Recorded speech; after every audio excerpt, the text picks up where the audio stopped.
رحیم،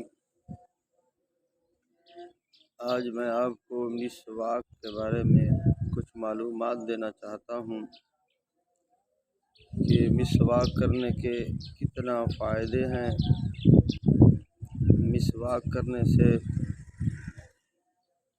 کتنا بیماریوں سے اللہ رب العزت نجات عطا فرماتے ہیں۔ سب سے پہلے تو آپ یہ سمجھیں کہ مسواک انبیاء کرام کی سنت ہے۔ تمام انبیاء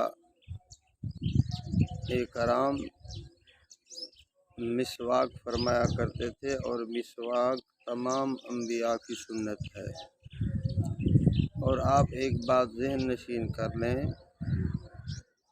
اللہ جو چیز نبیوں کو عطا فرماتے ہیں وہ عام چیز نہیں ہوتی۔ اللہ نبیوں کو جو عطا فرماتے ہیں، نبیوں کو جتنے چیزیں اللہ رب العزت نے عطا فرمائی ہیں وہ ساری کی ساری فائدے کی چیزیں ہوتی ہیں، اور وہی چیزیں پیغمبر اپنی امت کو، اللہ کی مخلوق کو بتاتے ہیں۔ تو اللہ رب العزت نے مسواک کا حکم تمام انبیاء کرام کو دیا۔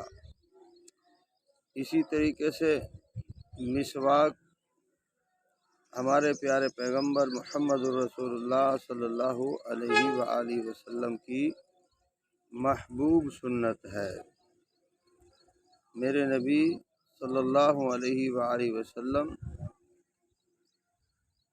مسواک کو اپنے پاس رکھتے تھے، اور رسول اللہ صلی اللہ علیہ وآلہ وسلم اکثر اوقات مسواک فرمایا کرتے تھے۔ تو فرمایا مسواک ہر بیماری کی دوا ہے سوائے موت کے۔ کنز العمال کے اندر لکھا ہے کہ مسواک ہر بیماری کی دوا ہے سوا موت کے۔ مسواک کے ساتھ وضو پر نماز کا ثواب 70 گنا زائد ہے۔ علماء کرام فرماتے ہیں، کنز العمال کے اندر یہ لکھا ہے کہ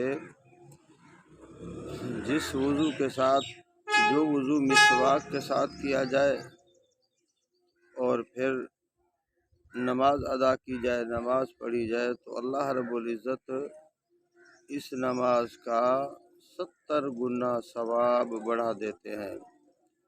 آپ نے ایک نماز اس طرح پڑھی بغیر مسواک کیا، آپ نے وضو کیا اور پھر آپ نے نماز پڑھ لی، اور دوسری طرف آپ نے وضو کیا اور مسواک کے ساتھ وضو کیا، اخلاص کے ساتھ وضو کیا، اللہ کی خوشنودی کے لیے وضو کیا، اور ساتھ آپ کے مسواک تھا، وہ مسواک آپ کرتے رہے، مسواک کیا، اچھے طریقے سے نماز کا وضو بنایا، اس کے بعد آپ نے نماز پڑھی، تو علماء کرام فرماتے ہیں اس نماز کا ثواب اللہ رب العزت اس قدر بڑھا دیتے ہیں مسواک کی وجہ سے کہ 70 گنا ثواب اللہ رب العزت بڑھا کر مسواک کرنے والے انسان کے نیکیوں میں اضافہ فرماتے ہیں۔